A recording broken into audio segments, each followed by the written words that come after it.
Shalom Bapak Ibu dan Saudara, kita berjumpa kembali dalam Ephrata Devotion hari ini. Bapak Ibu dan Saudara berbicara tentang telinga pastinya identik dengan sebuah pendengaran. Nah, begitu pentingnya telinga sehingga Tuhan menciptakan dua, bukan hanya satu. Mendengar belum tentu mendengarkan. Sekali lagi saya ulangi, mendengar belum tentu mendengarkan. Bapak Ibu bisa saja saat ini sedang mendengar Ephrata Devotion yang saya bawain, tetapi belum tentu mendengarkan apa yang saya perintahkan. Nah, iman bertumbuh melalui pendengaran. Roma 10 ayat 17 berkata, jadi iman timbul dari pendengaran dan pendengaran oleh firman Kristus. Suatu waktu di tengah perjalanan ke Yairus terjadilah penyembuhan wanita yang sakit pendarahan selama 12 tahun.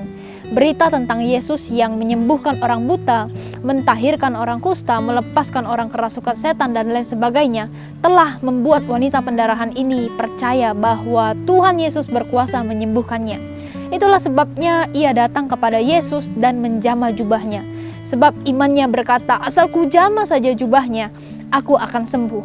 Perhatikan Bapak Ibu dan Saudara, iman yang dimiliki wanita pendarahan ini akhirnya membuat ia sembuh.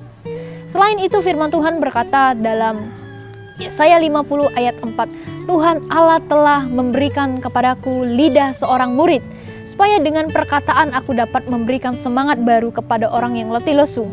Setiap pagi ia mempertajam pendengaranku untuk mendengar seperti seorang murid. Bapak, Ibu, dan Saudara, apa yang membuat perkataan Nabi Yesaya tajam dan berkuasa? Dikatakan sebab setiap pagi ia mempertajamkan pendengarannya dengan cara duduk di bawah kaki Tuhan. Pertanyaannya, adakah kita sama seperti Yesaya yang setiap pagi duduk mencari Tuhan?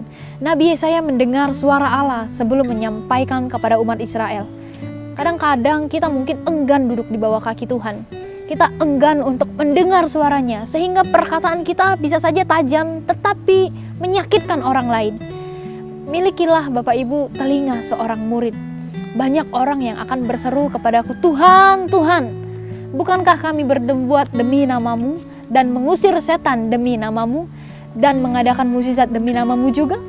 Pada waktu itulah aku akan berterus terang kepada mereka dan berkata, aku tidak pernah mengenal engkau, enyahlah daripadaku kamu sekalian membuat kejahatan. Ketika kita memiliki telinga seorang murid, maka kita akan terus mendengarkan apa yang Tuhan perintahkan kepada kita.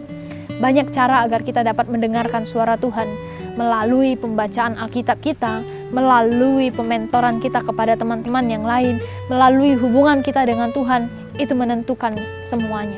Biarlah kita memiliki telinga seorang murid yang dapat terus mendengarkan apa yang Tuhan katakan. Mari kita berdoa.